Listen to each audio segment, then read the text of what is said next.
I think we can.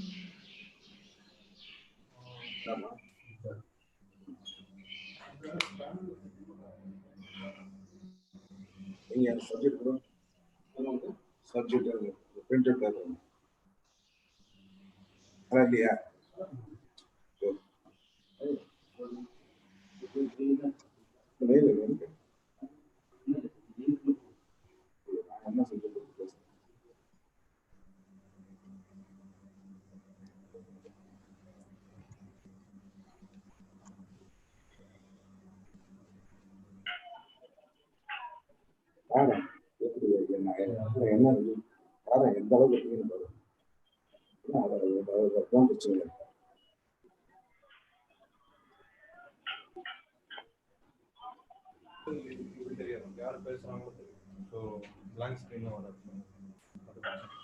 Participants பார்க்கலாமா ஒருத்தர் participants வந்து யாரு பேசுறாங்களோ அவங்க ஸ்கிரீன் வரும்.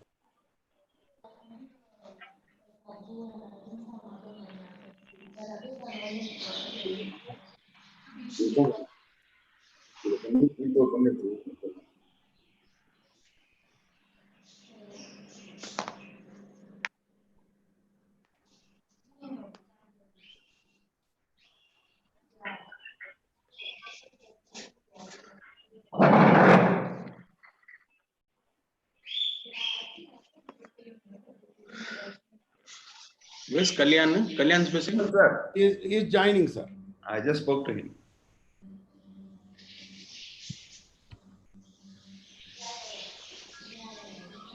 Should we start, sir? Sir, we can start. Sir, shall I start? Wait for a minute or so and then you can start, sir. Yes.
Sir, we can start. You can start, sir. Morning, everyone. Is it clear? You can all hear me? Yes, yes. Okay. Good morning, everyone. Thank you, President, for organizing this webinar in a very short notice. Also, thank you, Founder President, for your time and presence. Now I call upon the President of BITSI to deliver his welcome address. Hand over to you, sir. Good morning, dear friends. I welcome you all to this webinar, which is the 6th in the series conducted by the Federation of Indian Granite and Stone Industry. This webinar is mainly related to the Indian monument industry, which is having its own reputation in the global market.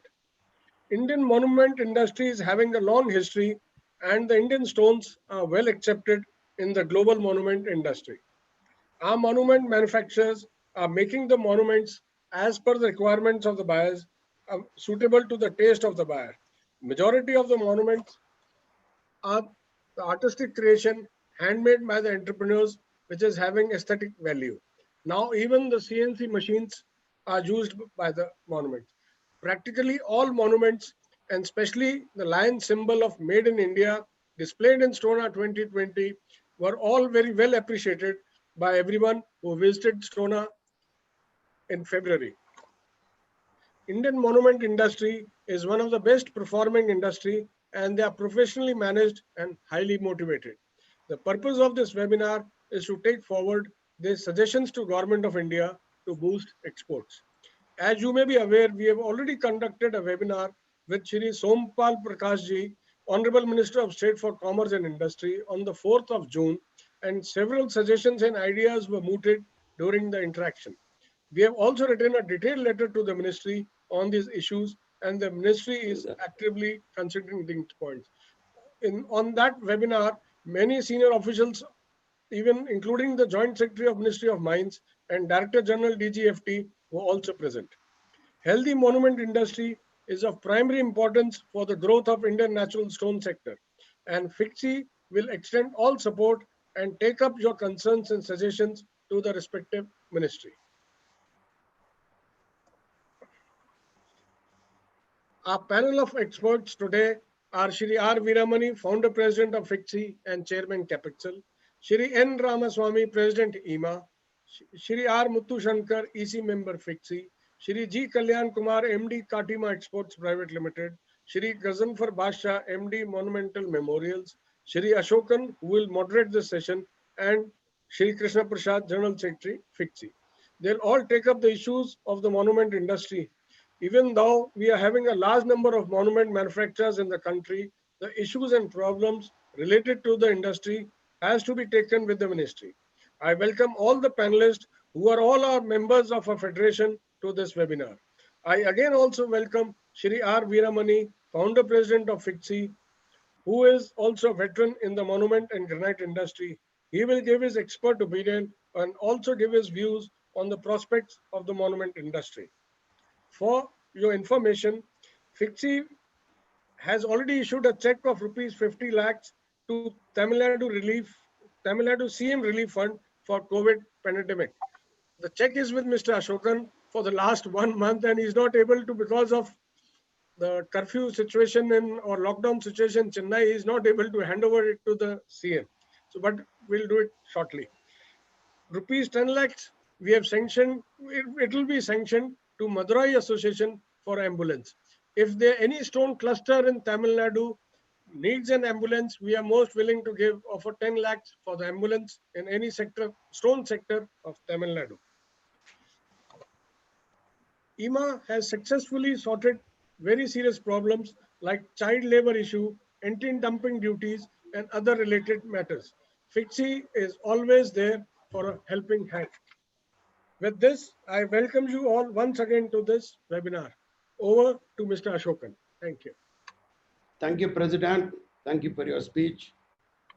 I take this opportunity also to thank FICCI for contributing rupees 50 lakhs towards Tamil Nadu Chief Minister's Relief Fund, and probably it will be handed over very shortly.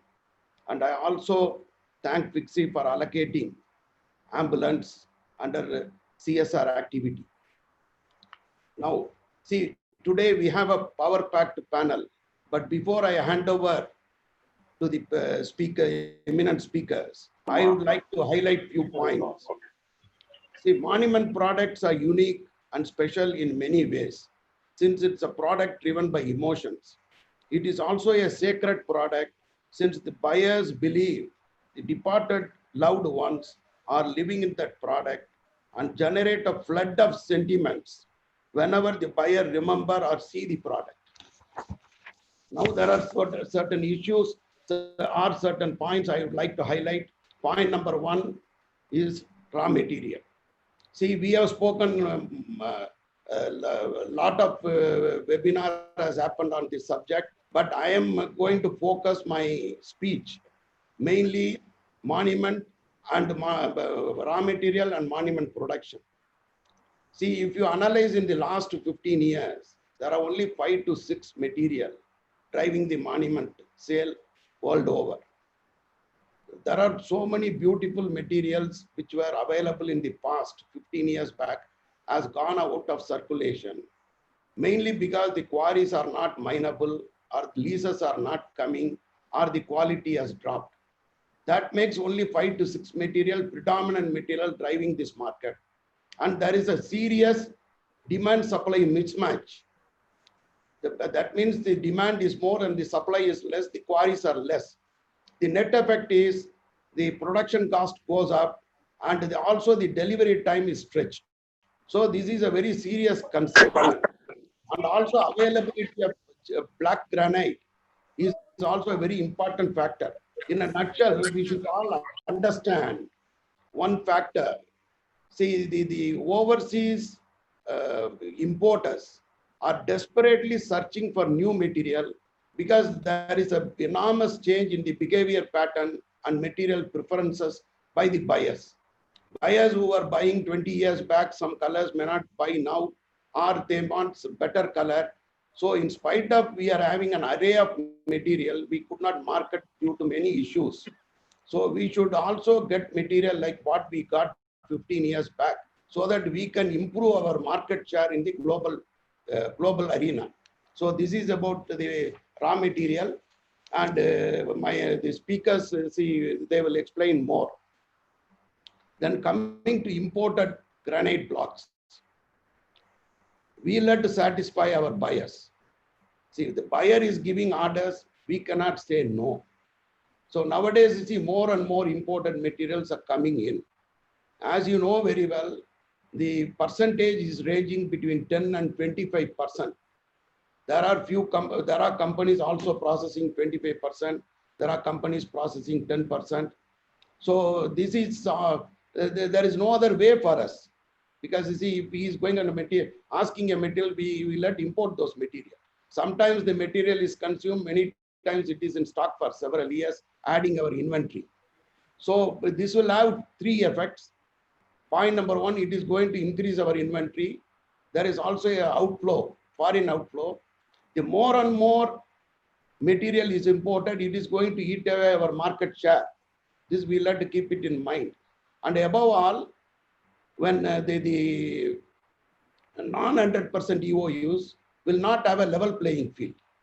So these points we'll have to remember in mind. The only solution is more number of colors we'll have to popularize, go vigorously into marketing. And the third point I would like to mention is about the labor front. See, considering the labor front,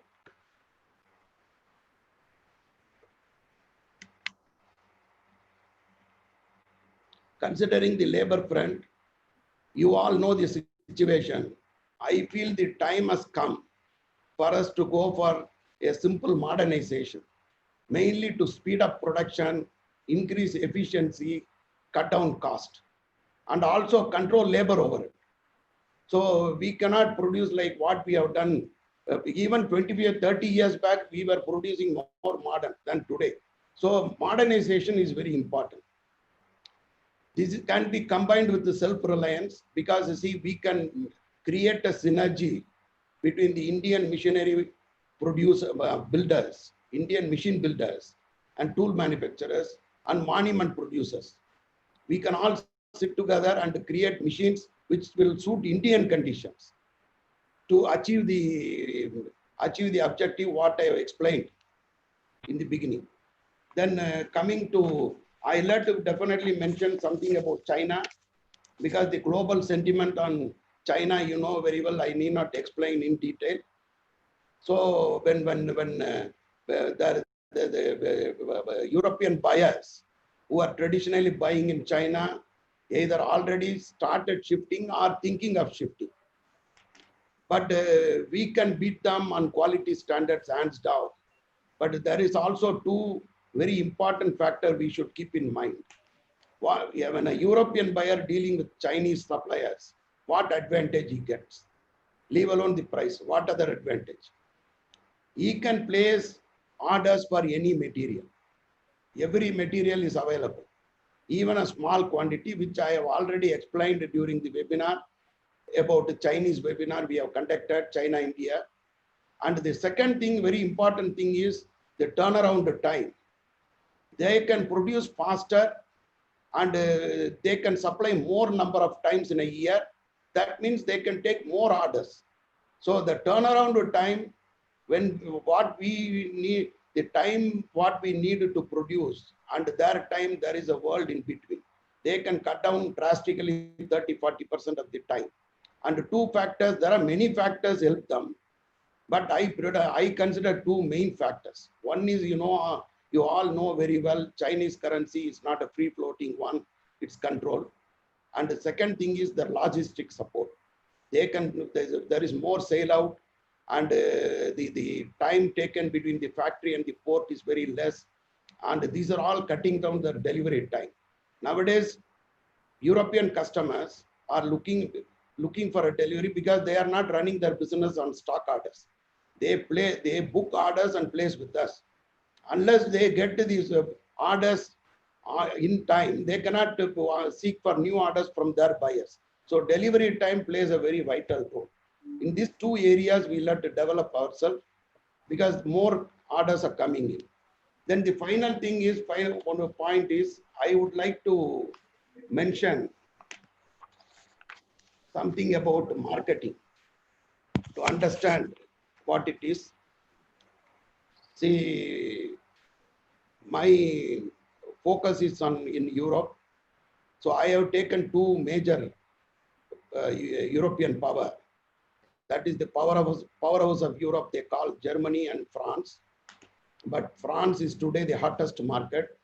So I will concentrate my inputs on France. The total population in France is 67 million.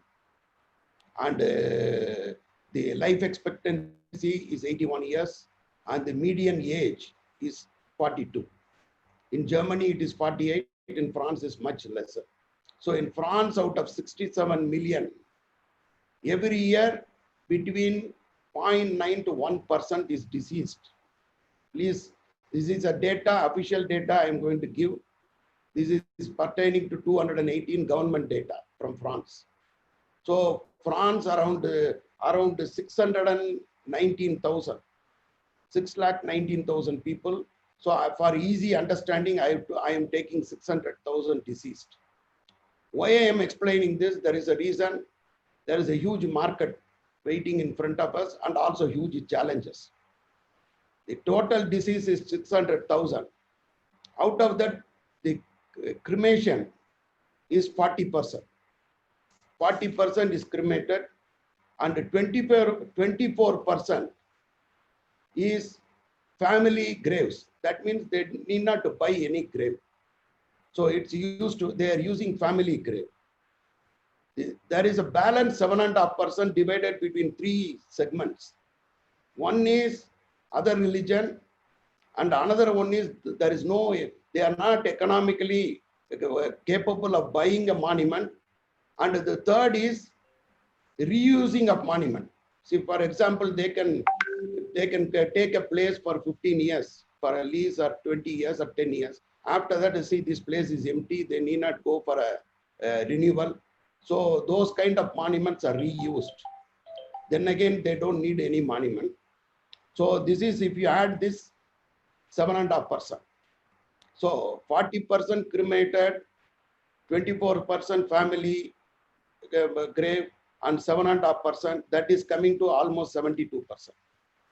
The balance only we are sharing. Even in that balance, you will be surprised to know out of the 28%, the official figure says in 2018, 80,000 monuments produced in France.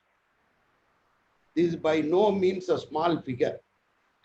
80,000 monuments because they have their own material and they also import very cheap material. And this is a self-production. I am talking about self-production. We are only concerning about the balance 28%. The self-production is 80,000 and the balance 95,000 pieces are imported.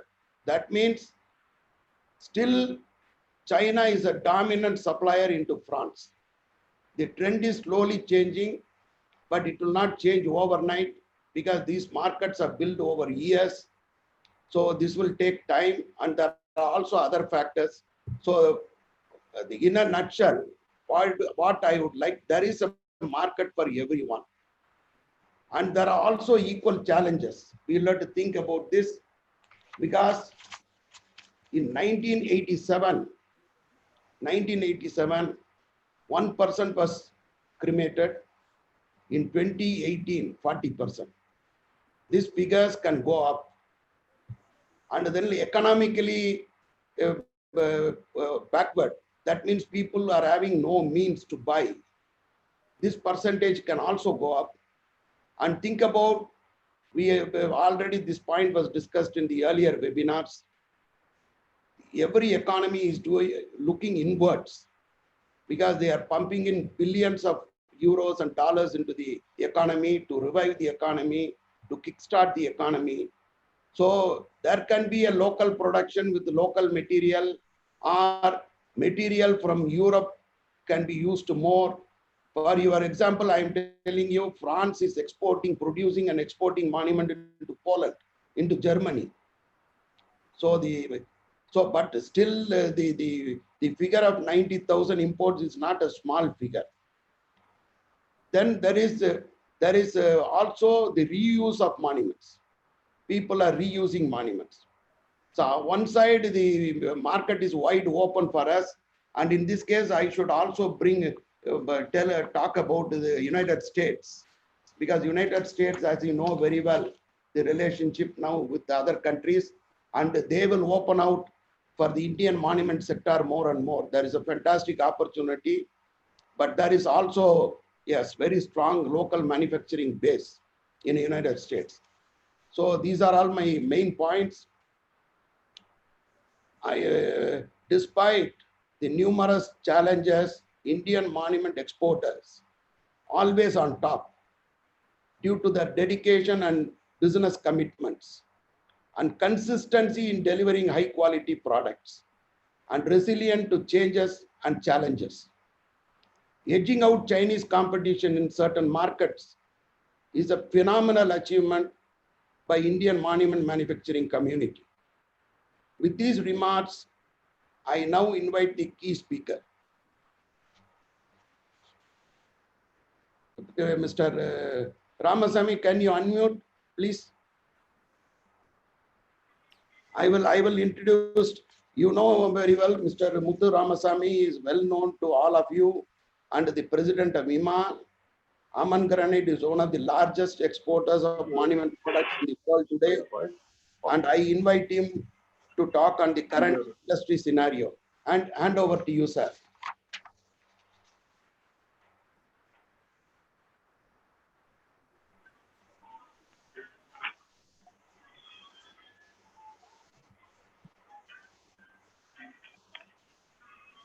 Sir, can you hear me? Yeah. Please, Okay. please, Start please the start. deliver your speech, sir. Dear friends, wish you all very good morning. A greeting from Yumma and myself.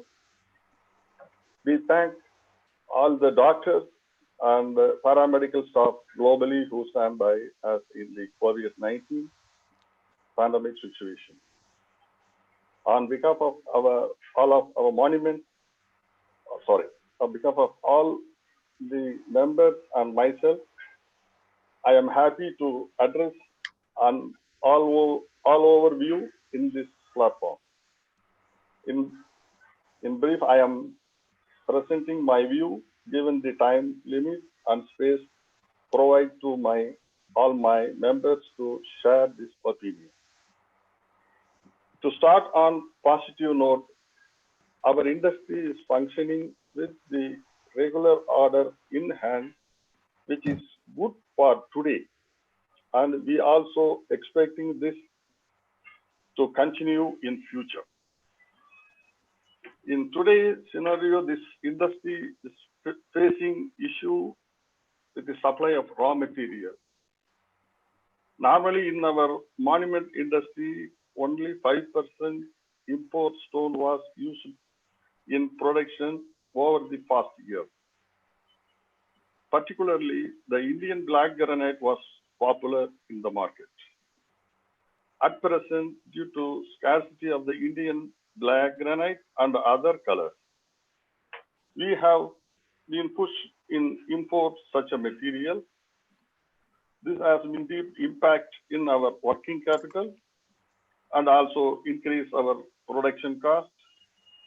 Also, sometimes due to error of the have to bear with the risk of material mix of the quality variation. Hence, the black granite material should be made available in India by opening our minds. Moreover, the same material is also processed in China. Competition is very tough. Toward the pricing also, will importing raw material we lose in foreign exchange outflow. Hence, our government should come forward to support this industry to overcome this issue and give us an advantage. This industry also facing problem with manpower, which we all know, but we still manage. Finally, our industry still follow with the old technologies and is unable to compete with the present market. To adopt new technologies, our government should support us with subsidies similar to developed countries. Overall, we need support toward all the above issues. Thank you, gentlemen, for giving me opportunity to share my views. Thank you, Fixie and all. Thank you, sir. Thank you for your speech. It's a very valid point about the modernization subsidy, which we will request Fixie to take it up. And thank you for your great presentation.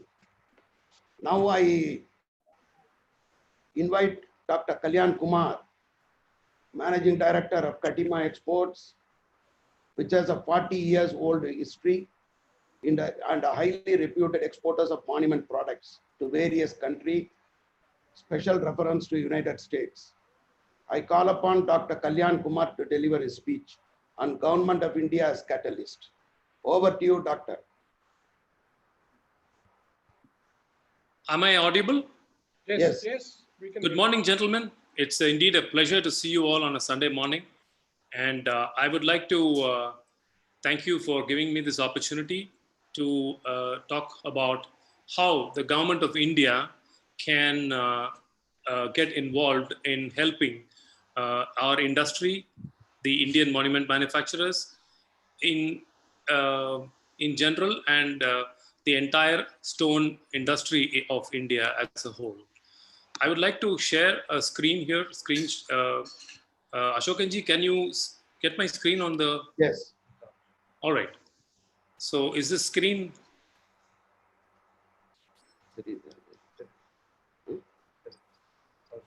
Okay. So I hope the screen is on. It is on, doctor. Yes, sir. Thank you.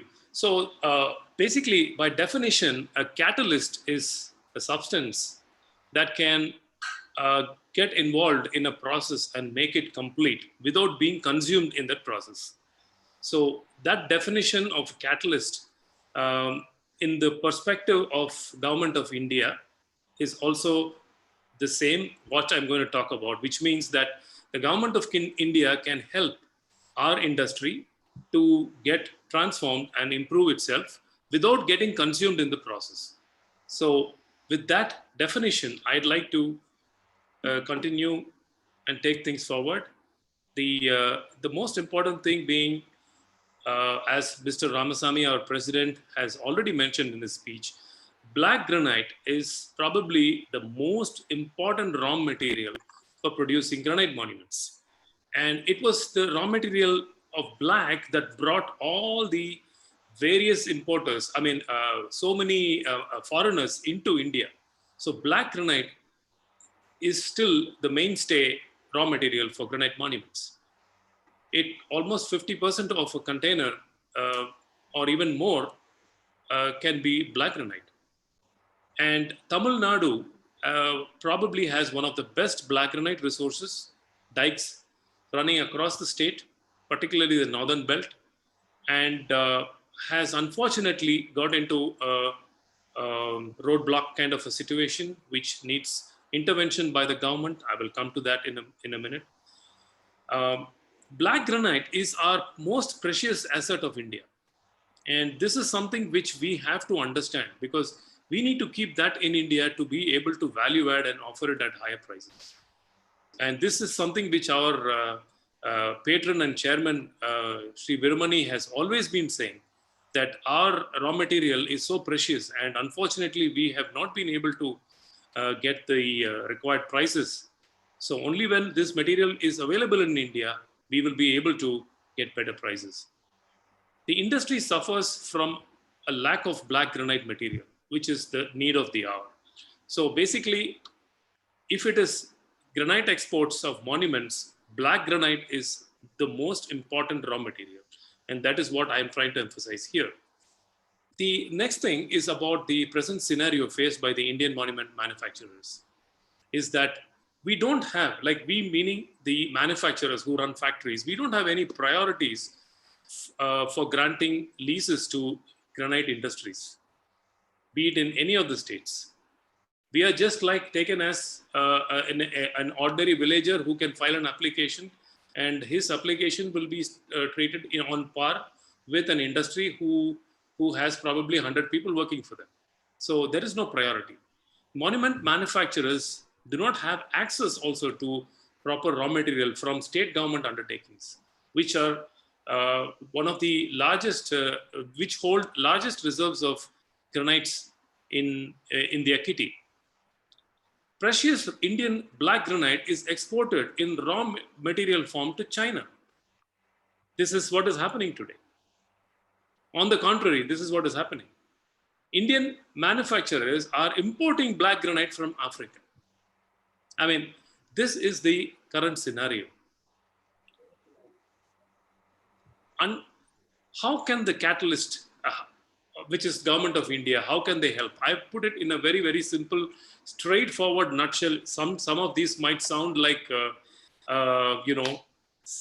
not possible or something, but if you want radicalization, radical changes in the government, in the Indian scenario to improve exports, then this is what we need to look. The first thing is about the Mines Ministry. How can the Mines Ministry act as a catalyst from the government of India? They need to privatize these state-owned organizations such as TAMIN, Mysore Minerals, APMDC, and so many companies which are sitting on lots of reserves of black granite. When we are talking about privatization of coal, which is such a big major mineral, why can't they look at even privatizing these organizations? Because these organizations can enormously impact the supply of raw material to the manufacturers in India and give them excellent quality of raw material. They have so much of resources with them.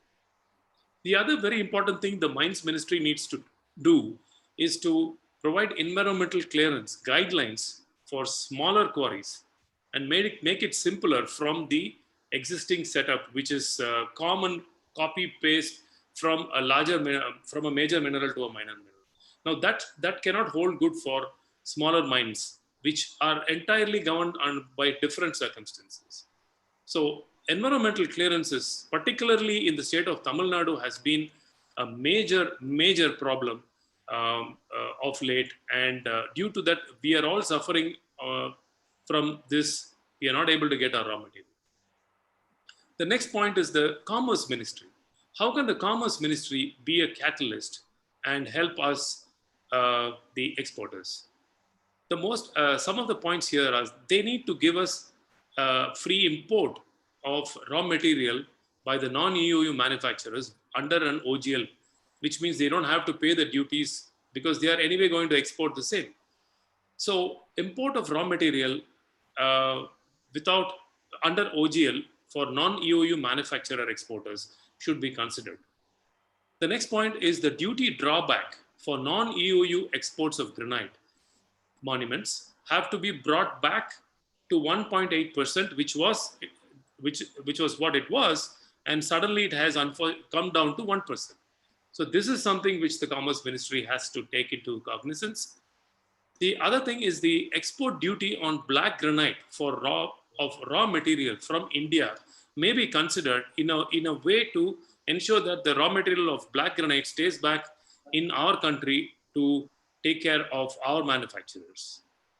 And lastly, I'd like to sign off by saying that the banking and financial sector should consider not only IMA, but the FICCI and the granite and marble exporters of our country as a priority sector and an export sector, and not consider us as a crusher or a quarrying kind of a business.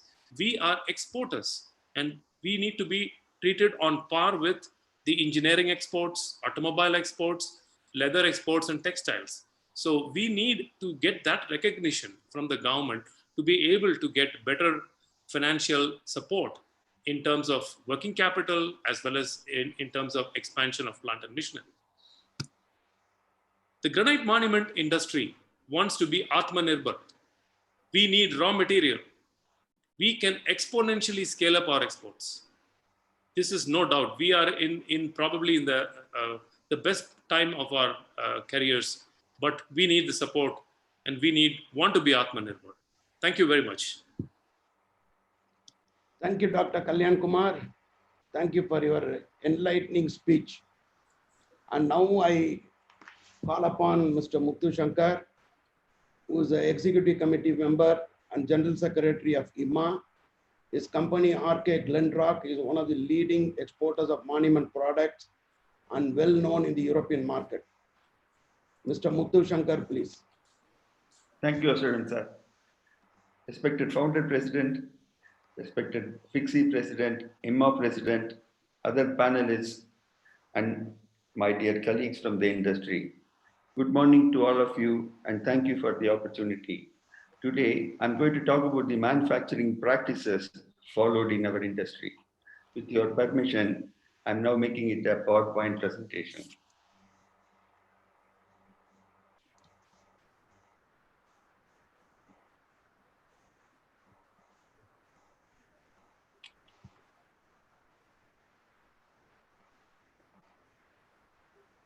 In pursuit of efficiency, lean manufacturing, and cost cutting, we will go into the details one by one. So, to start with, what do we call a successful monument business? In a conventional way, we always talk about the number of containers every company makes. Do we have the potential to scale the size of the business?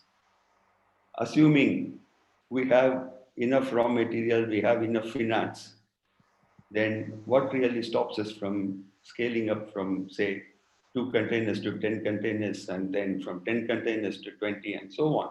There are not many factories in our industry where they are making more than 10 containers. Actually, as we want to scale the business up from single digits to double digits, the cost of raw material, the cost of labor, to say the least, really go high, and the owner spends more and more time, managing crisis rather than enjoying the fruits of it. So we will try to see the reasons for it, and I believe every one of it will find a solution for it themselves. Do we use technology in our industry as much as in many other industries? Here, I would like to highlight a point where when I visited a factory in Germany, the owner of the factory, who is technically retired, runs 3 block cutters himself. It is possible because most of it is automatic, and they do a planning for more or less 24 hours. And during nights, if something goes wrong, they get a message on the mobile phone. And the technology involved is really not very expensive, even in Indian standards, and it is possible in India to get it fixed. The major components of our product is first the block prices, the human cost, the production cost, which includes tools, etc., power, etc. Finally, finance and insurance cost and packaging cost. Block prices. Block prices is something really not in our control. We have to always fight it. The odds are fighting with the quarry owners and the markets who do the block selection. So we really need to check the recovery. I don't know how many of us really check the recovery on each block that comes into the factory. The other way where we can see some higher profits is using the so-called waste in our factory into byproducts. like the wine racks and other architectural building products. Our industry has a very high potential to use the knowledge that we have in running our industry into building industry. We are able to work with stones. We are able to work with uh, perfect AutoCAD and drawings, with which we can do a lot into the building industry, and a lot of waste materials could also be used in that. Human costs and availability. Human costs, I mean, this has been an issue for a long time, and it's even more pronounced in the recent times. But if we really go into the details of it, do we really see the potential in every individual? Because number of us follow a conventional system where a lot of it is subcontracted, which means we give the right to them. And there are a lot of difficulties in bringing in even a small change in the way certain processes are done. I'm going to go into the details a bit more by seeing an example. Again, we are only going to look at the efficiency of a human worker machine. The next example which we took in our factory is we just calculated how many hours does edge cutting machine work in 8-hour shift. I don't know whether you are surprised or you are all already aware of it. It's on an average, it's only 2.5 hours. To make it to 3 hours, it is not easy. A work center where we have only a single trolley, even if we have double trolley, whether we can achieve 5 hours, I don't think we are able to do it. So the solution to this problem could be lean manufacturing system. What is a lean manufacturing system? And most people who are exposed to the Japanese way of manufacturing or would have heard the words lean manufacturing system, TQM, which is total quality management, and some of us would also know what is Kaizen. So the lean manufacturing system is to do more and more with less and less people, less and less equipment. The definition goes, and this is derived from Toyota's operating model, the Toyota way.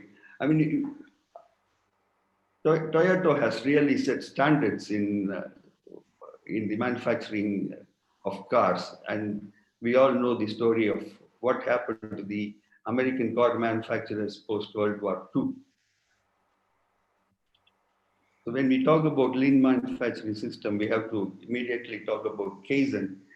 Kaizen is a Japanese term meaning change for better, and it is a continuous improvement, making small improvements over a long period of time, which results in substantial benefits.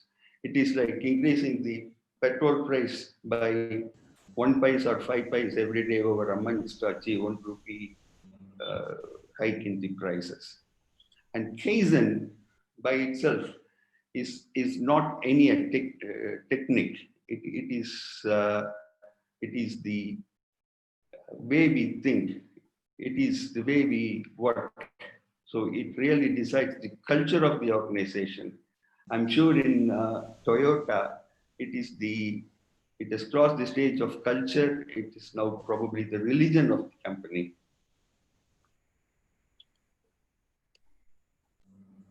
So when we come to the cost benefit analysis, I'm going back to the same edge cutting machine example. If there is one item where the cost has come down in the last 20-25 years is the tool cost, the diamond tool cost. So, and we have also pushed all the manufacturers. On top of it, we have a lot of supplies from China without any brand names, whereby we have seen the best performance in terms of square foot. but the processing is not easy. It's the depth of cut cannot be good, the speed of cut cannot be good, but we only keep checking. Most of us tend to check the cost of tool, and we don't check the power cost, and we don't see what the machine can produce as a whole. Probably if we see the total cost, I mean especially if you use a latest edge cutting machine, an imported one, it's going to cost you quite a lot of money.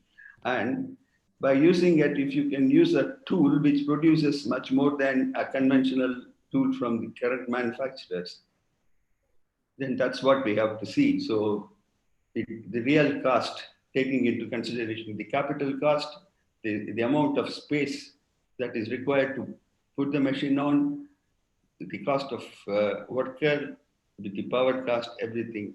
So this, if we do, then probably it will be a proper way of arriving at the cost. So what is really limiting the productivity? So it is workflow management, messy factory, lack of direction and empowerment, lack of communication between the departments and across hierarchies of management. In most factories, do we have a manufacturing process? Most of us will give names for it.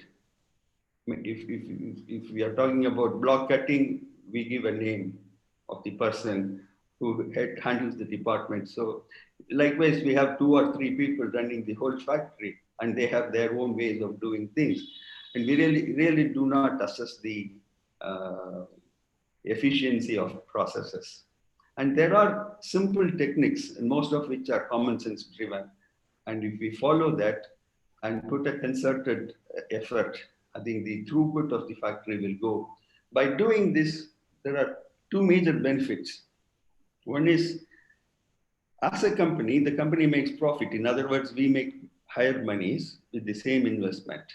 By improving the efficiency of individual operators, in the current scenario, we tend to pay them more. So their quality of life and their income improves with that. So in whatever way we look at it, this is a win-win situation. So the workers don't have to really be wary of what we are trying to do. To conclude, so we will, if we try to be the most efficient factory with emphasis on productivity and quality, the volumes are incidental. And we can also look for new avenues of sales, just not monuments into the building industry with architectural products and artifacts. Thank you all for giving me an opportunity to speak, and I'm sure most of us are already aware of it, and I hope you appreciate it. Thank you. Thank you, Mr. Muthu your details are very exact, very correct. See, I only want to add one more to agree with you totally. The difference between a European, mainly German or French or Netherlands, wherever it is, mainly German factories and Indian, those days, if I compare a German factory, even those days, our downtime is very, very high, because most of the time the machine is standing for loading and unloading of work pieces. So you are exactly right. Thank you for your speech. And I now invite Mr. Ghaznfar Basha of Evershine Group, who's a familiar face to all of us. They have exported Monument products to UK way back in 1942. I repeat, 1942, under the name of Indian Granite Art Works, and having a phenomenal history in Monument exports. I hand over to Mr. Basha to talk about the challenges and opportunities in the industry. Over to you, sir. Good morning, Mr. Ashokan. Good morning, sir. Good morning to everybody. Happy Sunday. It's been an honor to come on to this August body to make a presentation. The biggest challenges we have, as the other speakers have spoken, has got to do with the raw material. The heart of a monument industry is black granite. And we today face the biggest challenges. We don't have raw material to run a factory. It's live wire of a monument industry is black granite. Today, with a lot of quarries closing down due to environment clearance, the whole of Tamil Nadu is shut down. As Kalyanan rightly put across, the best material black comes from Tamil Nadu region. So the whole quarries scene getting closed there has led to an acute shortage of good black material for the monument industry. Now, what we are depending upon is the Karnataka, Chamarajanagar, Kotalwadi area. There are few quarries. The demand is huge. Block prices have skyrocketed. And another problem is with this environment clearance, once again, creating a bigger hindrance. Now, the new problem we face with Karnataka is they bought in permit on tonnage basis. So that has come into play now, but still it's not very clear. Permits are not being issued. Material which is being marked a month back has not been able to move factory because the clarity is still not coming. How to get the permits? This is a major this is a major block for a monument industry. I feel we as EMA and as FIXI should take up on a war footing our case to see that leases are given, and when the leases are given or when environment clearance, the EC should also be given for the tenure of the quarry. Because this environment, in case you get an EC for a year or 2 year or 5 year, once the environment clearance is over, then to reapply until you re-get back the environment clearance, you can't quarry the material, you can't move the material. So I feel Veeramani sir is more aware of this problem. I think we should take up this matter where when the lease is executed or the lease is granted, the environment clearance should be given for the tenure of the lease. This makes the running of the quarry and movement of the material much smoother. Second point, I feel is the pricing being underquoted. This is another major challenge our industry is facing today. This, I think there should be, I think this Veeramani sir has mentioned a lot of times in his meetings and earlier speeches that we should try to standardize on the pricing of monuments. We can't be undercutting prices because as it is, the margins are getting thinner by the day. On top of it, if each newcomer coming into the market is trying to take a piece of cake by undercutting the prices, this is going to lead to unhealthy practice in the industry. I feel a very important aspect is EMA should take up a case before we get an anti-dumping problem falling on us once again. There should be a standardization of pricing on monuments. We should not be undercutting the prices of monuments. A third point I would like to bring out is with this devaluation of currency, what I've realized in the last few months is people are passing on the devaluation benefit to the customer. I've seen a lot of customers getting back saying that I have got better prices now. Or there are companies which are quoting prices, giving the devaluation benefit to the customer.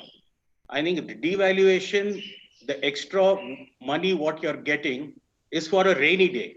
We should understand that.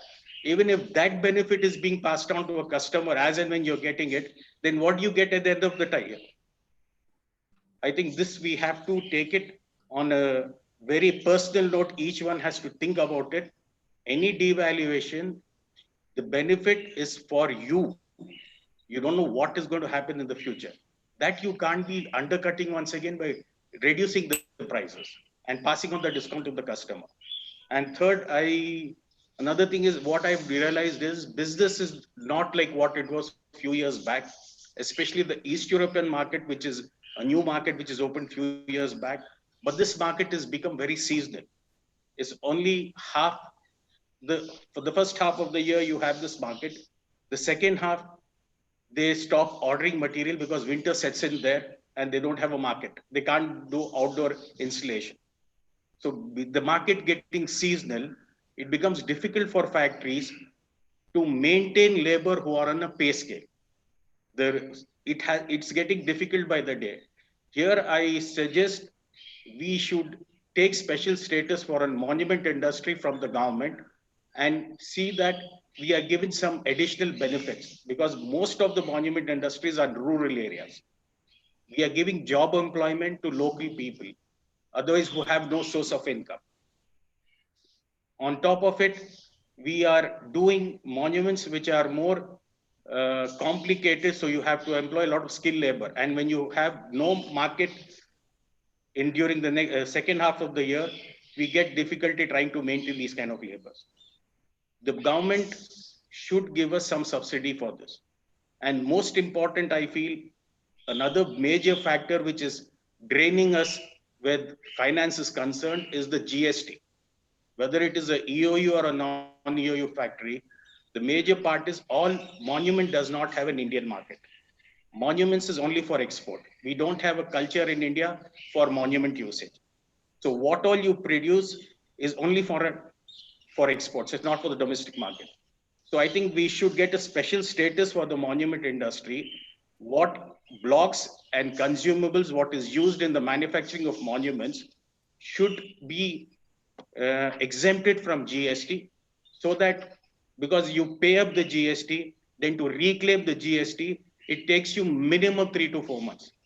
You have a lot of liquidity which is blocked in this aspect. I feel this we have to take up on a priority basis, talking to the concerned authorities, requesting them to give us a special status so that we don't land up having constraint with our liquidity. It's a very important aspect, because this is even if it is not 100% EOU, monuments are for exports. It doesn't have an Indian market. And the last point I want to bring out to you is,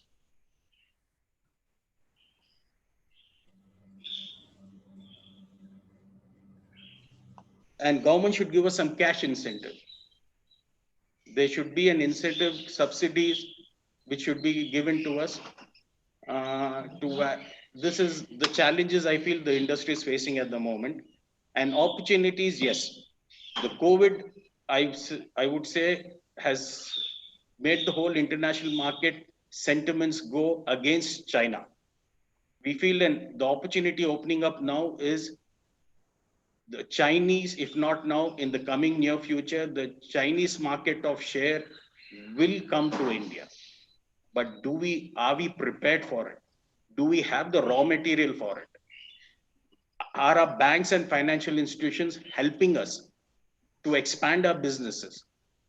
This is something which we have to really look into, because if our kind of an industry is still thriving in a pandemic situation, this industry is here to stay. Thank you on this. I conclude my thing. Please stay safe until we meet until next time. Thank you. Thank you, Mr. Kasanfar Pasha. It's an enlightening speech, and you hit the right points.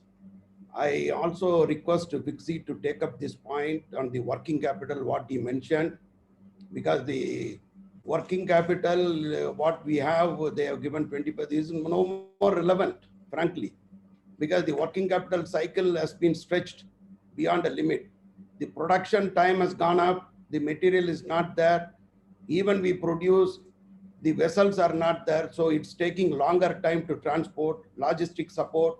Buyer takes longer time to pay. In every point, there is a extension. So the production, the working capital norms should be changed.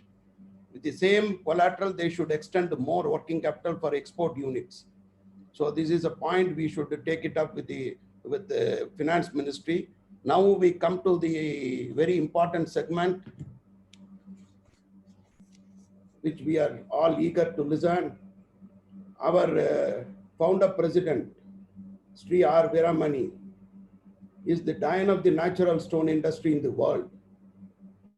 Gem Granite was the first company to build up the most modern monument production facility on par with the standard, on par with the world standard, which was the envy of the West in 1980s. Ladies and gentlemen, I very often heard from some German and French buyers who fondly refer his factory as museum, because those days in his factory, you can see all top quality brands of the world installed and working, fully automated. If you take, I have seen in his plant, those days, even a machine, the block cutting machines with the fully computerized machines, side polishing, even automatic side polishing from various machinery builders around the world. So this is in the 80s, it's something unimaginable. And Mr. Veeramani has single-handedly opened up many European and US markets for the import of Indian monuments. And that too, when the local production was at its peak.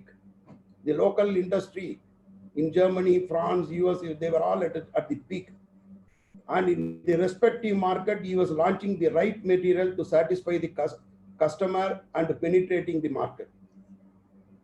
And also Gem Granite was the first non-European company, because as you know very well, one of the largest fair those days in 70s and 80s was the Nuremberg Messe, Germany. You need more than 5 days.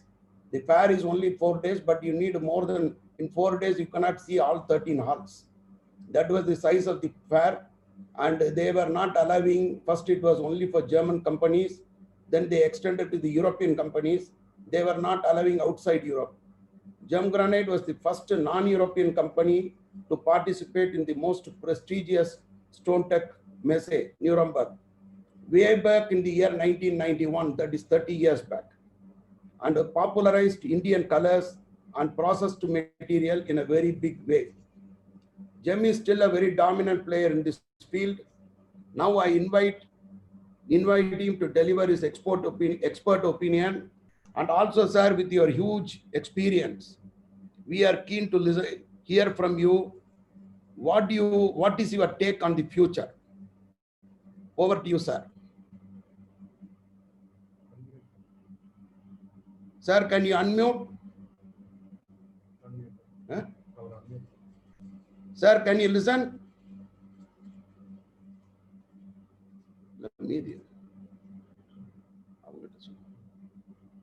Thank you very much. Good morning to everybody. My dear friend,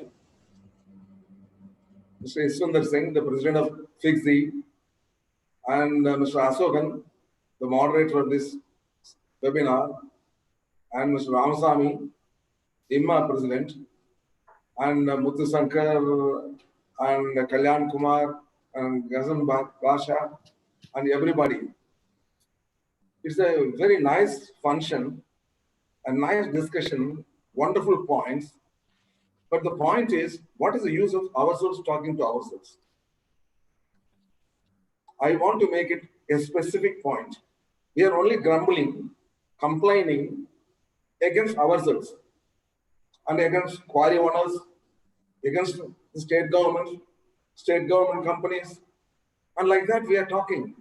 I want to point out a specific matter where I was very disappointed and I was badly let down. I organized a big seminar in Delhi consisting of Mines Ministry, Commerce Ministry, Finance Ministry, and also Environment Ministry. And when I invited, on behalf of FIXI, 2 people came, and Mr. Prasad and another gentleman, and none other persons visited in Delhi. What is the use of talking here from our home, from our factory, from our common place of association? What is the use? Where we need to present, we should present. You see, you must know the history a little bit of this. When I say something, don't think I am speaking for myself. I am a retired person, more or less. I am continuing because of the passion I have for this industry and the greatness of this industry and the greatest natural, unique product of this industry. Therefore, I draw for energy from that, and hence I'm working, not for profit making, not that I'm going to enjoy, not that I'm living in a house that is about 8 years old. I like the trees and all that, therefore I live in this house. Therefore, I'm not going to build a castle. Therefore, I want to say something. First of all, a monument is a thanksgiving, a gratitude giving to the late people of the family. It's a history, it's a continuing history. They want to make it even for a dead person. So therefore, I'd like first of all thank the people who built the stone industry in India. First of all, I would like to make the people in Kuppam and the people in Bangalore and Mysore, Narayan Sami and Co, and also our Manohar Basha's family and some of the other companies who have contributed to the stone industry. And Prasad, as grandfather, Sedhrao, who all made it. See, first of all, please understand, how do we get this black granite? Everybody's talking everything. How do we get this black granite? How we come across black granite? Who introduced, who found out the black granite as a quarry? Do we have a history? Do we have any a kind of method of appreciating somebody for the contribution? We need to make it to the government who did what, and so that the government will respect his words. When I go and talk, you talk here inside. But outside, have you written anything to the government? I've been given the 50th Year of Independence Award for mining and marketing of granites. Not my company. For Veeramani, they are given. And you say founder of the FIGSI. Fine. Even IMMA. I've been the founder from behind and put it, for every one of you in the front. So why you didn't say that? We say everybody, you think still I am a competitor of you. So therefore, friends, please understand, we learned the black granite story not from the British in those days who were importing the punched monuments from Basha and the company Granite Artworks and all that. So that is how we learned it from the British, and then we learned it from the Japanese. Those days, it is not India was supplying every country who were importing the monuments. So we must thank again the Japanese who taught us the quality products.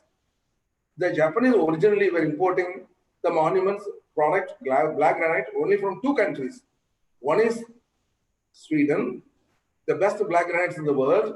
Second was South Africa. These were the two countries they were importing. What was the monuments in Japan, for example? Let us take, we cannot ignore Japan. None talked about Japan, but I can't. No one should avoid Japan. That is my point. See, Japan and as well as USA. Compare Japan here and USA there. What is the main market? The main products for Japan, the gray is the number one. The black is the number two. And in between the pepper black, that is the third. That's not. The three materials were the predominant material, used for monument purposes. And what is the price of, black granite from Sweden? The ebony black, AKF1, these two prices, two materials, what was the price? Since I had my training in Sweden, I knew something about it. So in the 1970s, the price of black granite for Sweden was around $3,000, $3,500, depending upon the sizes. But what was the price of Indian materials at the time? We were in hundreds. We were not even 1,000. In 70s, we were only hundreds. $500 or $600, $300. We were never on the global level. Therefore, please don't say that the problem of the black granite is not the pricing, etc., etc. Or Mr. Kalyan Kumar, you said there should be a duty. I'm sorry, you should never think of a duty, never speak of a duty. Because earlier in the 90s, the government imposed duty on every granite block. And then I and Mr. Badri Narayanan and also Mr. Subba Reddy and our late Mr. Podar and Basha and all other friends have gone to Delhi many times, and with great difficulty we convinced. That's a big story. I don't want to go back. They will never ever again say that any duty by the central government. Suppose they put in 50%. Will you pay? If the government puts 50% export duty, will you pay? 30% they put it. Will you be able to pay? I'm asking one more thing. We have not educated first the government. We have not made a documentary on this. We have not shown a beautiful monument in Delhi where the policy is made. What is the use? Even here for the government, we have not paid state governments. They don't know. They see only the blocks at a few monuments in the exhibitions, and they make their own conclusions, they make their own policies. It is unfortunately wrong. So I will come to a few steps one by one. I will give my suggestions, and then we need to again sit closer, a committee consisting of IMMA, Tamil Nadu Association, Karnataka Association, and FIXI, and Andhra Federation. Everybody, we need to sit together with capacity, and I will invite the officials, and we discuss about the points what we should do. Either we do it here or in Delhi, we will make it very effective. So, I mean, Mr. Kalyan Kumar, you asked for from the 1.8% back to 1%, now gone, and now we need to get back this 1.8% as a drawback. Fine, good, but where is to be advised? We all talk. You finally, I am the only person here to carry back there because I'm here together with you, and I'm also in, Capexel, and also I'm the founder president of also the comes by EOU SZ. I'm fighting in all the three fronts. So therefore, now please understand.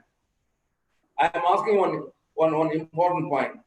The largest number of 100% EOUs in the country for a product is granite. We all become 100% EOUs. Then we saw the 100% EOUs, there's no benefit. There's no incentive. It is rather more complicated, more bureaucratic, more paperwork. Therefore, many people have gone to EPCG scheme now. So therefore, when EPCG, then EOU, SEZ council was formed, in fact, I am the founder there. So and I gave it, there was the same policy for EOU and those days EPZs. You know, it was called originally FTZs, free trade zones, then export processing zones.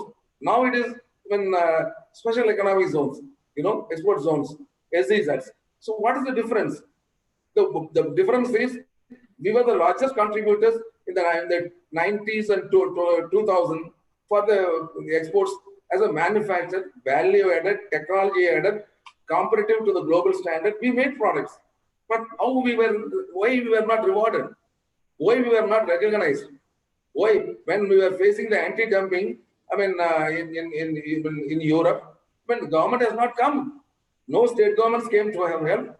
No, the central government didn't come to our help, except that the Nipendra Mishra asked then the secretary, the ambassador of European Union to accompany us and see the European Union Council. We went.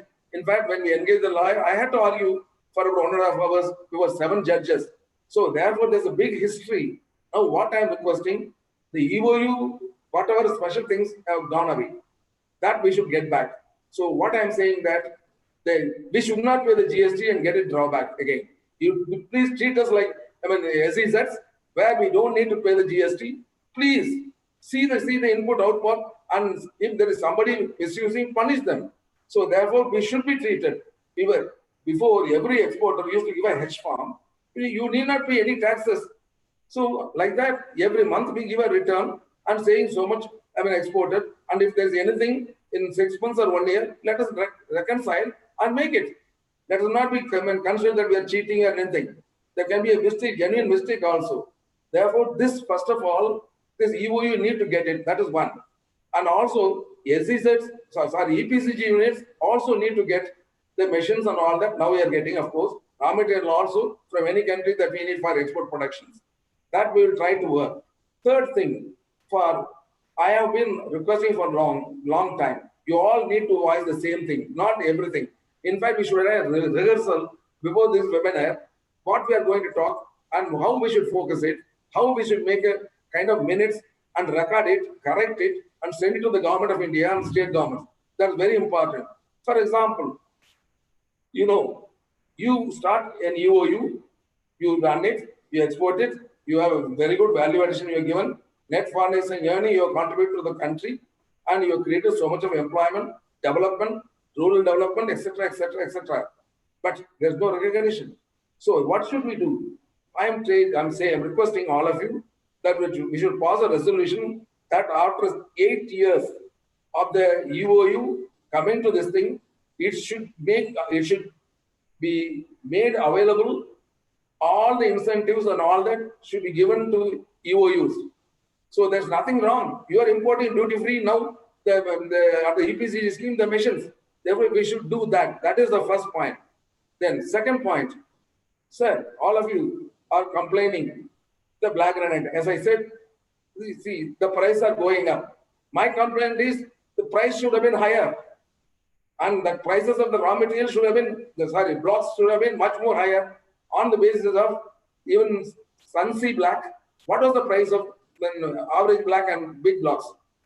They were selling $2,700, $2,500, $2,000, and $1,500. This is the price level. Now, for example, Kunnam is selling around $2,500, $700. Are we in a position to buy that material, make monuments and export to Europe or Western countries? Mr. Kalyan Kumar, can we do it? Then what is the solution? You want to tax it, put a duty on it? So what I mean to say, every black granite quarry has got about 5-6 range of colors and qualities coming. And many are having many defects. We are selling for low prices. So therefore, first of all, the state governments need to be educated and qualified. We need to show an exhibition of the defects and flaws, natural flaws. Have you ever done it? I'm requesting, my quarries all have a museum of defects, natural flaws. Why we didn't do that? We need to educate them. This is a percentage. You all say the recovery percentage of the here in the factory. Who did it? The existing one, who did it? I got it for you. See, I got it 30, 35% and 40% natural rejection from blocks to finished products. Don't you think that is something good? I brought them, I went and visited 5-6 times in Delhi and again invited them to see my factory and some of the other factories and showed them what a rejection. Sometimes the whole block is thrown out. Sometimes the whole monument of doing everything is thrown out. So therefore I showed them, they were convinced. Now we need to rebuild again the same thing. We need to rework. We have come a full round. We need to do that. Then, so therefore, what is the problem now? The problem is with our factory operators and exporters. Why we can't get a good price? Why you can't get a good price for the black granite? I would like to highlight the value of black granite. Where is the black granite coming from? Like unlike other materials, other rocks, it is not coming just on the surface. It is coming from the center of the earth, from magma, where it's a complete liquid, molten liquid.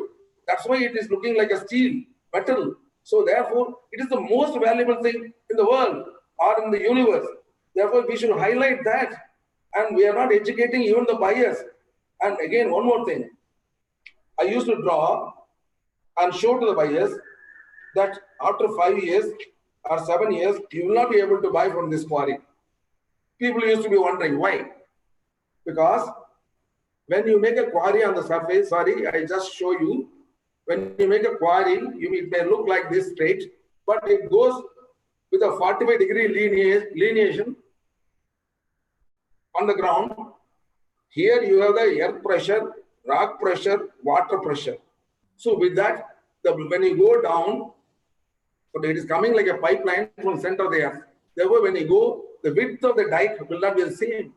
So therefore, there will be more cracks. You won't get the sizes. The quality may be, the color may be a little bit improved because the impurity, less impurities. But where is the size? Where is the quantity, productivity, and what is the cost of productivity? All this we need to educate. We need to make a documentary. We need to have a kind of geologist. Unfortunately, the geologists who have studied, of our age or even younger age, have not studied about the natural rocks or the exportable dimensional blocks or the dikes, diabase and dolerite are the two basic materials of the black, So, but we are having dolerite, which is having more shining, right? So therefore, fundamentally what we should do, we should educate the state government also and central government also and all the officials also. This is the problem. This is the solution. Please do it. A country which is producing such a beautiful monument, wonderful works, everybody is doing. Every company, every member in the stone industry, FIGSI or IMA or anywhere, I appreciate every one of you. It's not an easy joke to make it. Everybody thinks it's easy. No. So therefore, I congratulate the hard work, but we must show and demand. Friends, we were all discussing about the state government corporations or companies. Okay, fine. Do you know I am the worst victim by the state government companies? My quarries, about 7 quarries were taken over by Timing, and still they are doing it. Even for example, Bavanur is I discovered it, I and my brothers, we discovered it by walking about 7-8 kilometers and then found it. Then we applied for it. Do you know how much lease I was given? 2 years. There was other time Devarmalai was there, and one of my friends was given 10 years for that. He didn't set up a factory. I have set up a factory. I have brought foreigners and shown them this material and made a wonderful contribution promotion of it. But after 2 years, I was not given. The roads will be built about 6 kilometers, and also the waste removal, everything was done. I given a cooked food to Tamin. The Japanese used to make a joke. I mean, is it your dollar is bad and the government dollar is good? Why the government is disturbing your quarries? And the High Court has directed the government to give me about 128 cubic meters of blocks I have in the Bavanur quarry. I never got it. I never got it. What was the work of at that time? The association. Even if a single person, you know, our own factory association, if you dismiss somebody or suspend somebody, all of them join. But if somebody suffers in the industry, nobody is bothered. Everybody is happy. Let him suffer. He made it. Now he suffers. Why? We must first of all unite. And again, Mr. Kalyan Kumar, don't ever use this raw block. Please never use that word. That is often used by people from Bombay and people from Jaipur. They use it, the raw block, raw block. Is it raw block? You just take it as a raw block. How many works we do? The major work is done only in the quarry. We only just cut in and polishing. What else you do it? All the defects and national flaws are removed with great difficulty. Then sorting out the local problems and paying the highest royalty and transport costs, they do it a wonderful job. In fact, I have done something. Every block, every quarry, wherever I started, I bring to the block first to my factory after starting and see what are the products we can make it, what are the finishes it can come. And I've seen a granite block, developing a crack after 6 months and losing polish after some time. And we have received complaints of black granites, that develop cracks in the monuments, the climbing and all that. So we have experienced everything.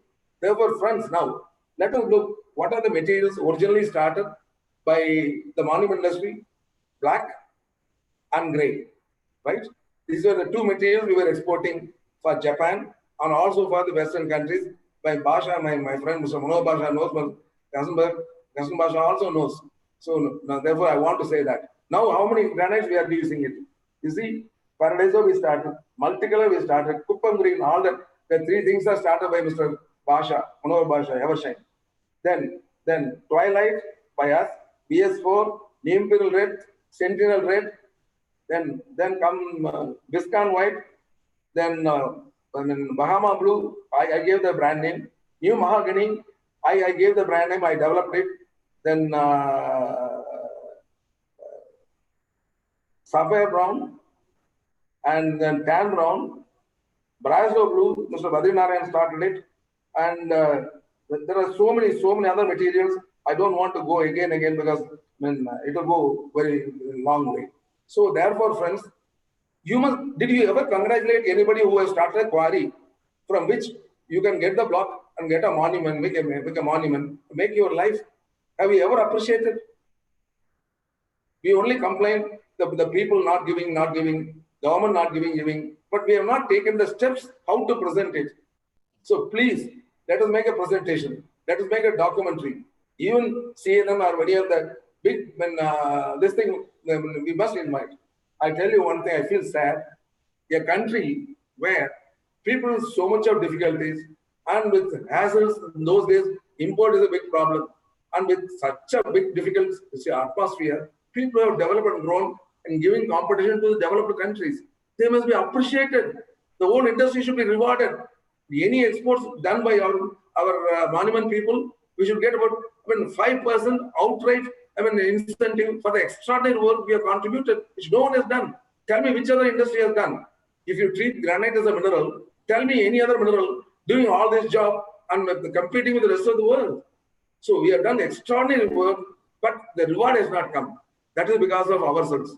We have not projected the people who have done it. I am openly telling the people who have contributed. Like that, we must say that and give the history of the stone, how we competed with other countries. I tell you, mid-1970s, when I went to Europe and when I went to some of the German companies, they didn't even allow me. You are becoming a competitor, don't enter into a factory. They asked me to get out. The same buyer started buying in the 1980s. That's a joke from 90s and all that. So that's a joke. And which country made an anti-dumping duty? Which country, against which country they made child labor issue? So we face so much problem. We have overcome and successfully we are existing today. Therefore, friends, we must first of all unite it and make it. And then working with Kaizen or Six Sigma, which are all very well known to us, we are not short of labor. We are not short of anything, but we are short of trained labor. Productivity, the productivity of a person from India is very much less than Chinese. Even the crowbar, even the chisel, the hammer, everything is different in China. We must learn to make that. And what happened? You all imagine that suddenly there will be a dramatic change, that China will stop and everybody will come to us. As Kalyan Kumar put it, and somebody else, one of our other friends also put it. Are we ready? Are we ready? Do we have the infrastructure? Here, for every country, the government is the biggest helper. But for us, the government is the biggest obstacle. State governments and central government. Why? We need to educate. Everybody thinks, once they see an exhibition, our celebration, this and all that, they think, oh, they make tons of money. Tons of money. I used to make a small joke. Even a person with serious illness, when a beautiful nurse goes that way, he turns that side. So like that, because the granite is shining and looking beautiful, and they think that it's going for such a high price, not realizing how much is the rejection in the quarry, how much difficulties they give, 24 hours they work, how much the transport cost. One more point, I think there's a policy that has come in the Commerce Ministry. Our transport cost can be adjusted something.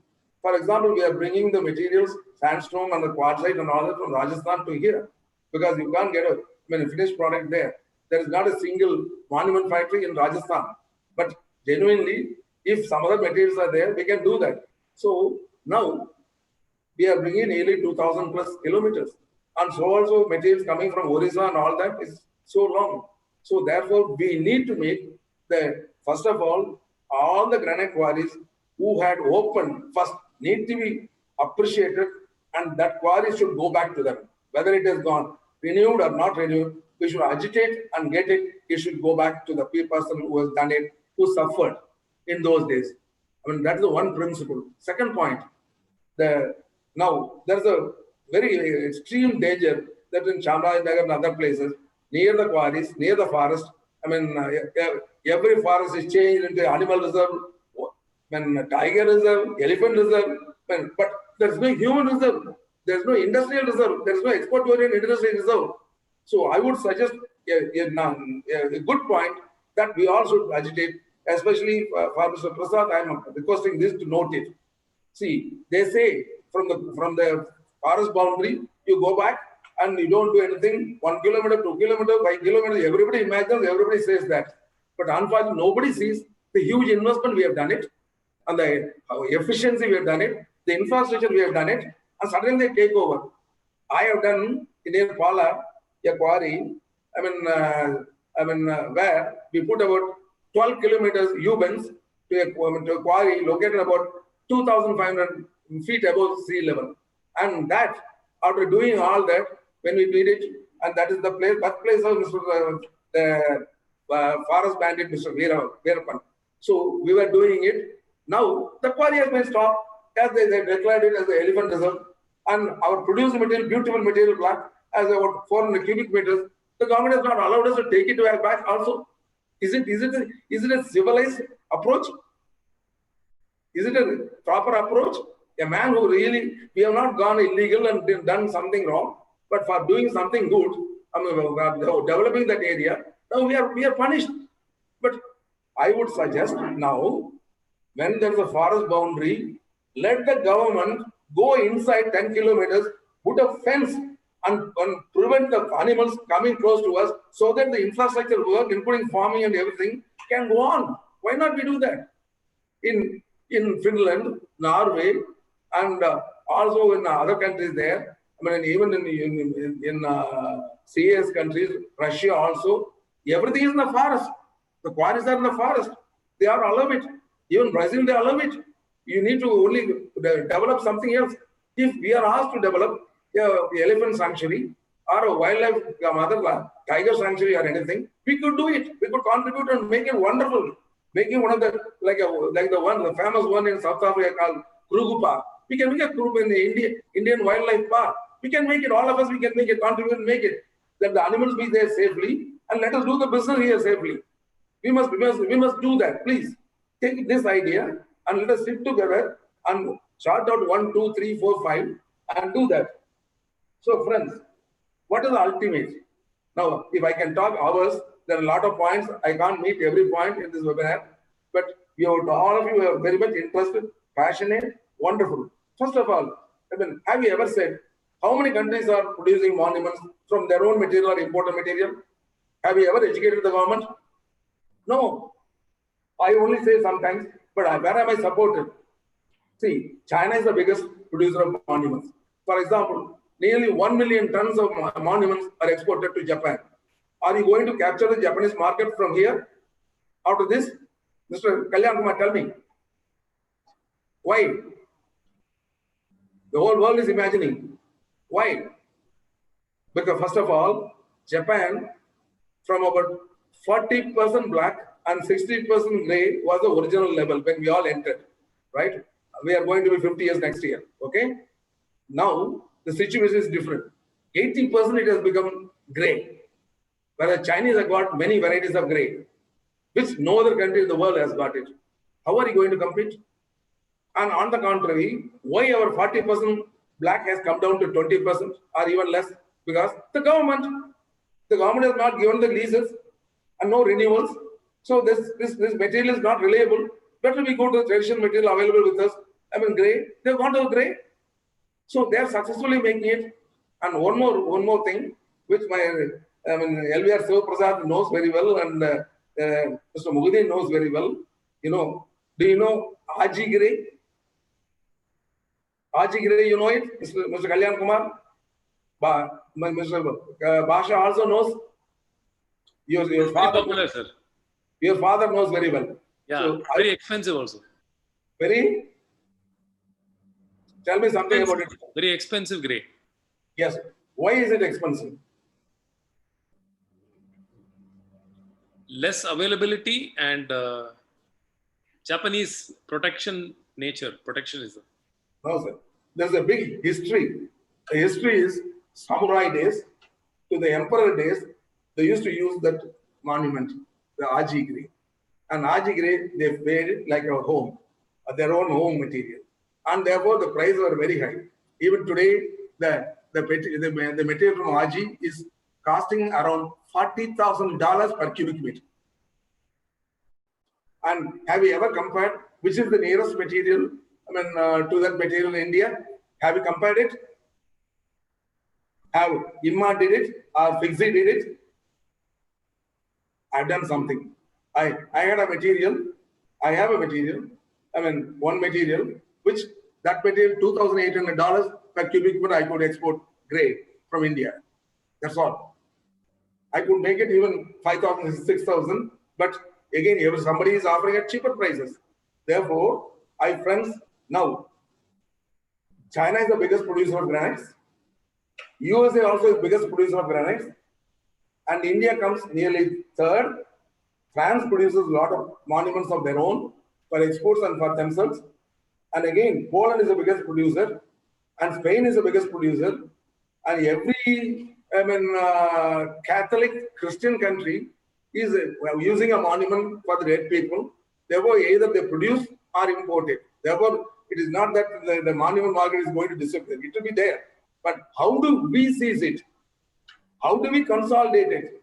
How do we improve? How do we get a fair price? How do we offer a fair price for the people in distance? These are the questions. I think it's a very big subject. We need to sit together. I mean, one small seminar for about 20, 30 people of who can make decisions, not everybody. So I think we can do it. In fact, you could have invited some more people, I mean, from Karnataka and all that, where the industry started. But anyhow, so friends, my congratulations for all our monument factories and monument exporters and the people who produce the granite, I mean, that quarries, everybody, because of them, we existed. And that material will be promoted. That material will be made the foreign buyers to accept for a price acceptable to us. What a great effort, yeah.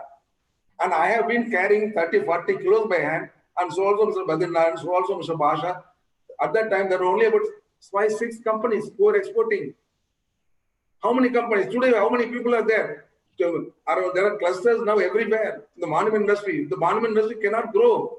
It can only replace, it can only shift the location and supply sources. That's all. So therefore, first of all, why China become number one? One is because of the close proximity to Japan. It displaced the Korean market. Korea used to be the export market for Japanese monuments in those days, and that was replaced by this Chinese materials because they supplied at cheaper prices than Korea, very much cheaper than the Japanese material prices, and therefore they were able to get it. Second, the distance, very quick. In 3 days, the material reaches Japan. Then, other point, the quantity of production, huge. And therefore, all the Japanese made a biggest blunder in allowing every exports to come to China, from China to Japan. And what happened to some of the places, where the monuments are clapped, there are more than 1,000 factories. Now there are not even 10 factories. The father, the grandfather used to do the business, the grandson has come. Now the grandson doesn't want to touch the stone with all the headaches and problems. Do you think our children, our families want to get into this business? Because seeing the problems, seeing even we are prosecuted, imagine the recovery of 90%, nowhere in the world. People are making such a nonsense allegations and making it a case and a criminal case against everybody. Has it happened in any country in the world? And instead of getting appreciation, we are getting all condemnations. Even the media is doing all wrong things. Why we have not done the media correctly? I requested everybody to invite and make a lecture here. We should do that. So therefore, friends, I feel that this industry will continue. And the monument is, as I said, is a gratitude stone. It's a thanksgiving stone. In fact, Thanksgiving is part of the ceremony, and therefore they attribute to this and they complete it. And as you know, a family symmetry, the grandfather, great-grandfather, father, son, grandson, great-grandson, like that, they want to use it. Can we do it in India? Can we get my quarry? After my lease is over, somebody tries all the methods, lobbying this and all that to get the quarry for himself, and they were depriving from me. Why this attitude? Why? So therefore, a quarry that was opened by anybody under any orders from the government, either auction or before only license, please, that quarry should go back to him. And the forest quarry should come back to us. We should be asked to compensate. Let us build a forest, beautiful forest, and make it like the zoo of Singapore and USA and Santiago and all that. So therefore, we need to completely think over and let the government give us one forest, some square kilometers, 200 square kilometers. We will maintain it. During the starvation days, dry days, the animals are hungry for water, thirst, water. They come out searching everywhere, damaging all agriculture, killing people. Why not we provide water? We will find out a method to provide water for the animals. Let us do something unique, which no one has done it. So therefore, we need to completely change our mind and perspective and show that the black granite that you are thinking, what happened to Belfast black? The Nero Absoluto, which was selling about $2,500 about 20 years back to Italy. Where is it now? Gone. So like that, the black granite also will go out here in Punnam. Nobody is producing more than 20 cubic meter, 25 cubic meter per the quarry, which are producing about 200 cubic meter, 150 cubic meters in those days. Those are over. So therefore, we have a big opportunity further on few things. One, as Asokan said in the beginning, you need to find out something new. Black, of course, is why black? Because it is strong. For engraving, it is beautiful. It gives a wonderful contrast of black and white, visible to everybody. So therefore, everybody likes it. It has got a longevity, durability, and it is resistant to any weather change. So therefore, it is trusted for thousands of years. The biggest monument of the world is the, tell me, which is the biggest monument of the world for thousands of years? The pyramids, sir. And there are many more monuments in the world, which we can see even for the South India, especially Tamil Nadu, we have the Mudumakkal Thali. That is a mud pot, huge mud pot, in which a person will be buried with food and all that, and he will be buried. When he is about to die, they will bury him. So like that, we have also monument culture. So even for our greatest leaders, for Mahatma Gandhi, father of the country, there's a monument. For Jawaharlal Nehru, Indira Gandhi, and Rajiv Gandhi, and everybody we have a monument. Here we have got it for Anna, we got MGR, we got Kalaignar, we got Madam, Jayalalitha, everybody we have got monument. Even Tipu Sultan, we have got it, in Srirangapatnam. So therefore, we are not a new country for monuments. We are an ancient country for monuments. Therefore, we should rejuvenate it and make it this thing and appeal it and see that we invite the small companies who are making it one container, half container, and all that. Make some decent offering. Let us all work together. I would like to say one example of what happened about 25, 30 years before. 30 years before, when I saw our Indian Jubrana from Kanakpura was selling very low prices, I said, any Jubrana means $1,000 plus as per the Brazilian standards. So I said we should increase it. Then what to do? Can you do it? They asked 3-4 companies. Then they all offered. In fact, when Shivakumar, came and offered me, sir, we agree, we give it in writing that you are the person who will market the material. Do you know what happened when the information was sent to Italy? They increased $250 per cubic meter within a week. So the problem is with us, we must offer for a good price. We must convince and we stay together, work together, and control the market by convincing. So this is my suggestion, sir. The material will continue. There will be cremation. There will be replacement of trees. A tree will be a living person. Some countries already started. So, and there will be mausoleum, a plate. Just putting a name and maintain it beautifully, better than the cemeteries. All that are going there will continue. But we need to continue and let us not expand too much. If we expand, certainly one day it is impossible to expand this material. And with all these problems, suddenly one day the problem will come. So have you ever imagined that Germany will buy so much and France will buy from us? No. So therefore, things may change dramatically. What happened? 35 years before, we used to make 30,000 tons of shipment of blocks to Japan.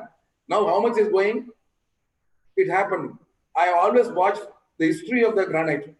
20 to 30 years, a country is dominant in importing or exporting. Then it goes second level or third level. So that is the history. If you analyze it properly, you will find it out.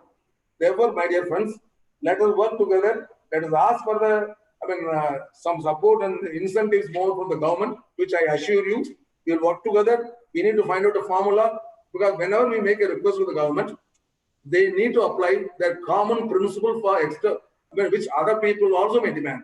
Therefore, we need to distinguish it differently. And originally, the granite was part of the Handicraft Export Promotion Council. We should say it is a very art product, highly developed art product.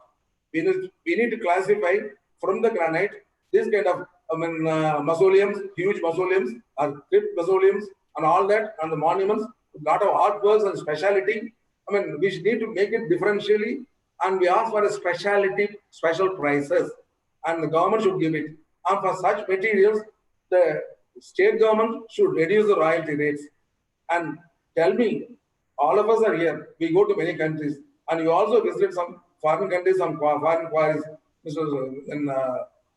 Prasad, I mean, and Kazo, all of them went to South Africa also, African countries.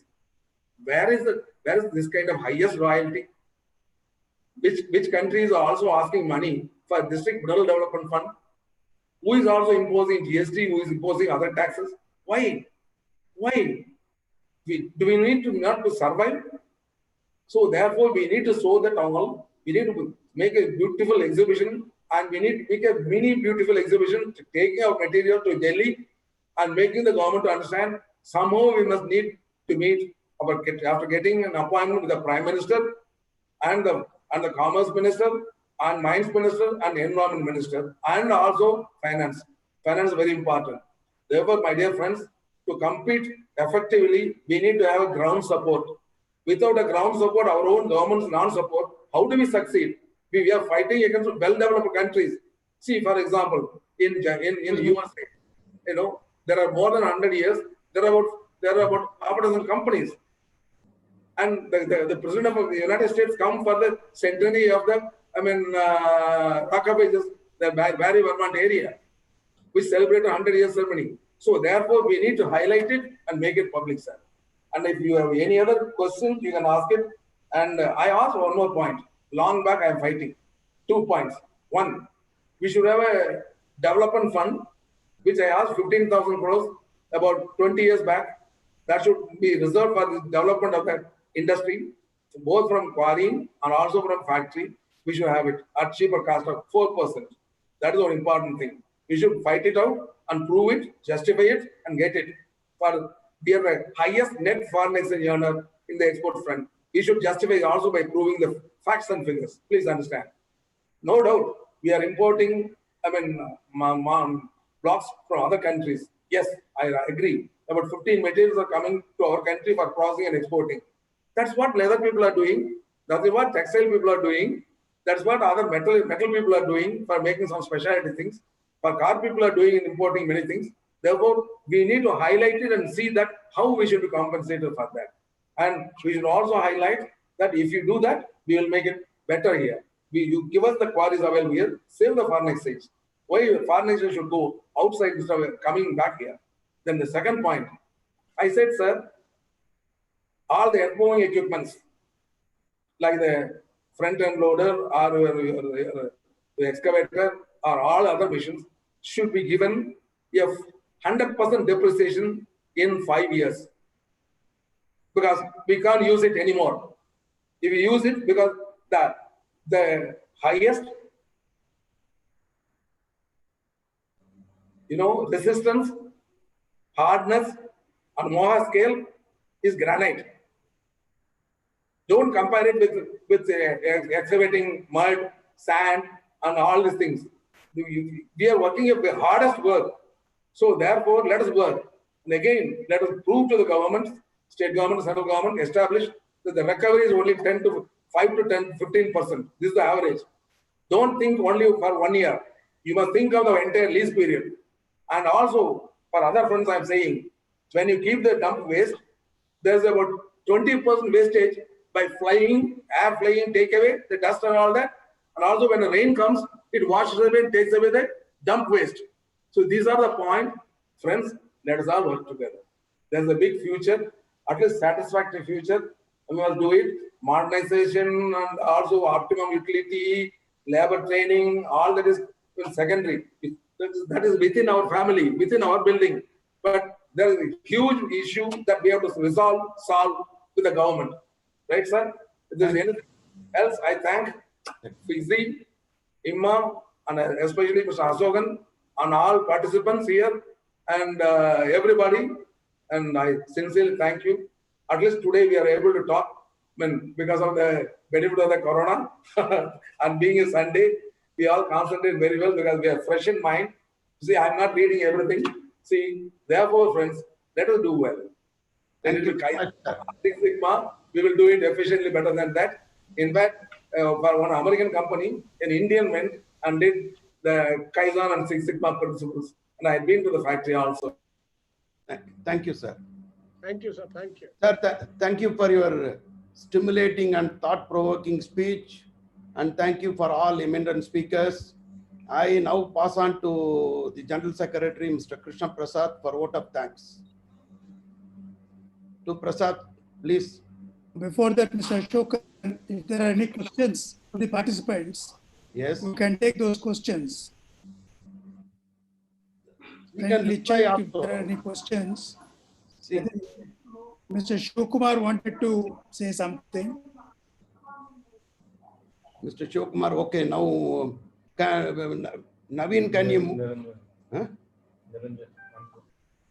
Any You want him to other mute him? questions? Anybody is there? You finish that, then I will. No, it's okay. We can- We can go ahead. You, No? You go ahead and finish this thing. huh? No, I am handing over to you, Mr. Can Prasad. you hear me? Yes, Yes, yes, we can hear you. yeah, we can hear you. We can give a Thank vote you. of, Thank you. yes. Yes, sir. Yes. Yes. First of all, let me thank Mr. Veermani for again a thought-provoking and a very fantastic thing, ideas and thoughts he has given to all of us. I hope you can hear me Yes, Yes, audible. Please go ahead. because my net connection is not very good. Thanks to President Sri Ishwendra Singh Ji for providing this opportunity. Thanks to Mr. Ashokan for taking the lead in conducting this webinar. Thanks to Sri Ramaswamy, the President of IMMA. Thanks to Muthu Shankar, our EC member, and also IMMA. Thanks to my good friend, Mr. Ghazanfar Basha, for giving his thoughts. Thanks also to Mr. Kalyan Kumar of Katima. I would also like to thank all the participants and everybody who has joined in this webinar. Thank you very much. Thank you all of you once again for participating and for giving us a good webinar. Thank you. Thank you very much. Have a nice Sunday. Thank you, sir. Thank you, everybody. Naveen, let us-